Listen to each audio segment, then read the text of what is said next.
The International Christian Embassy Jerusalem is your embassy in the heart of Israel, founded in 1980. From our headquarters in Jerusalem through our branches in over 80 nations and yours in Canada, we seek to challenge the Church to take up its scriptural responsibilities, to remind Israel of the promises made to her in the Bible, and to be a source of practical assistance to all the people in the land of Israel. Welcome to Neot Kedumim. Neot Kedumim is such a unique place in the world. Probably, maybe you know of others, but as far as I know, it's the only biblical nature reserve that there is. What is a biblical nature reserve? It is 625 acres of land that was taken from nothing and created. Was it created in a factory? No, it was planted. It was grown from scratch by one man who had an inspiration, was inspired to recreate the land of the Bible. He wanted people to be able to come and learn and leave the walls of their churches and their synagogues and their schools and their Hebrew schools and be able to come and see the Bible. Okay? Everybody, each and every one of us has sat in a classroom and learned Bible stories, and there's a lot of words in this. My Bible has 2,000 and something pages in it. However, there can't be any better way of learning than to come out and not just to read it, but to hear it and to see it and to taste it and to touch it and to feel it. And that is what we have tried to do here. This is what we try to recreate for everybody, for Jewish school children, for Christian pilgrims, for Jewish students, for the entire world market. I guide Chinese groups who have never even heard of the Bible. They come here and they get to learn about the Bible when they come here as well. For them, they are just stories. For us, it's real. And we can see how real it is when we stand here and we look at this background in front of us. Okay, if we look at this area here, this is the land that Jesus walked. And there in the north, looking straight over, is the north and the town of Nazareth. Jesus was coming from Nazareth in the north up to Jerusalem in the southeast. This is the way he would have walked. This is the old route to Jerusalem.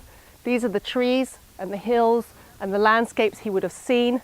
Let me read you something from the book of Psalms. Psalm number 104. He waters the mountains from his upper chambers. The earth is satisfied by the fruit of his work. He makes grass grow for the cattle and plants for man to cultivate, bringing forth food from the earth, wine that gladdens the heart of man, oil to make his face shine, and bread that sustains his heart. This is the land that Jesus grew up in. This is the nature that he saw. This is the land that he worked, that he toiled, that he celebrated his agricultural festivals, and this was the land that inspired him to talk in his parables all about nature, and especially about the basics that we need to sustain life, the bread and the wine and the oil. And Noga Ruveni in 1964 took a landscape which looked exactly like those hillsides over there, with nothing on them, a barren landscape which had nothing. And he took this 625 acres, which was given to him by David Ben-Gurion as a gift in order to recreate this reserve. And Noga Ruveni went with a Bible, Old Testament and a New Testament in one hand, a shovel in the other, and planted and planted and planted. And the results of which we can see on this hillside here, the regreening of this hillside, the recreating of the original land flowing with milk and honey. Thousands of years ago, the children of Israel were promised a land flowing with milk and honey. And when Joshua crossed over with them into the land, this is the land that they received. A rich land, a green land, a fertile land, a good grazing land. Milk and honey was what was said to talk to the children of Israel, because they were shepherds. They wanted to hear what their flock was going to eat, where they were going to graze. And they came into a very green and beautiful land. Over thousands of years, unfortunately, the land of milk and honey was taken away. For thousands of years of conquering, of wars, of invaders, of people that came here because politically and geographically it was a great place. However, they didn't care about the land itself, and the land flowing with milk and honey disappeared. However, we created it and we planted everything back here in order so that you could again see what the original land of milk and honey looked like. However, we have to think about exactly what was planted here. Now, we don't know.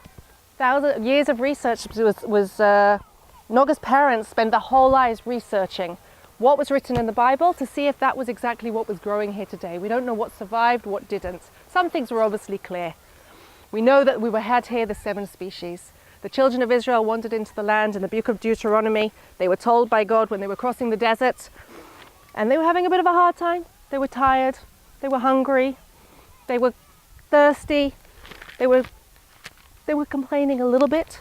So what did God do when they were complaining? He gave them clues as to what they were going to see when they got here. Clues to help them, to give them the courage to go on.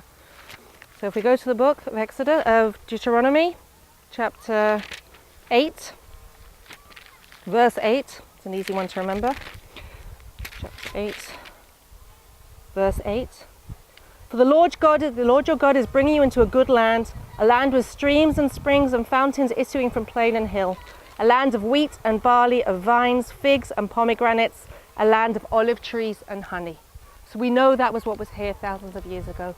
And now it's easy to identify the 7 species. And of course, those 7 species were planted here. Over the next hour or so, we will see them. We can already see over there, standing tall and proud, a beautiful date palm where the dates have already just finished. You have to understand that when you come to this land, we are in tune with the seasons as they are talked about in the Bible. The agricultural festivals, the Passover and the Pentecost and the Tabernacles and everything that they celebrate is exactly what happens at these times of year. So you are here right now. We are after the Feast of Tabernacles. This is now the harvesting season. You won't see wheat and barley blowing in the wind. You will see the first shoots of the wheat and barley growing up, and we will go and see that later. You won't see dates on the trees, because what are the Feast of Tabernacles? It's also called the Feast of the Ingathering. The gathering in of what? Of the fruits that have been ripened, and gathering them in order to dry them out so that you will have food in the winter. There were no freezers, there was no vacuum packing. There was drying of fruits and grapes to sultanas, dried dates, dried figs, grapes being turned into wine, the grain, the wheat and the barley being put away for the winter. Because what happened on the last day of the Feast of Tabernacles? We start praying for rain. That's when we start praying for rain, not before then. It's when we've gathered in all of the grains. So all of those things didn't exist during the winter. They had to survive on what was dried, what was here. 100% of what we receive from you toward a project goes to that designation. Through your contribution to ICEJ Canada, you can participate by giving to Bet Singer Children's Orphanage Bathrooms, Christian Friends of Yad Vashem, Home for Holocaust Survivors, Israeli Youth at Risk Summer Camp in Canada, Operation Life Shield Bomb-Proof Shelters, Red Carpet Project Women at Risk in Tel Aviv, Shoulder to Shoulder New Immigrant Partner Project, Women's Shelter Project, General Fund, Gift Estate Securities Funds, ICEJ Communication Media Fund.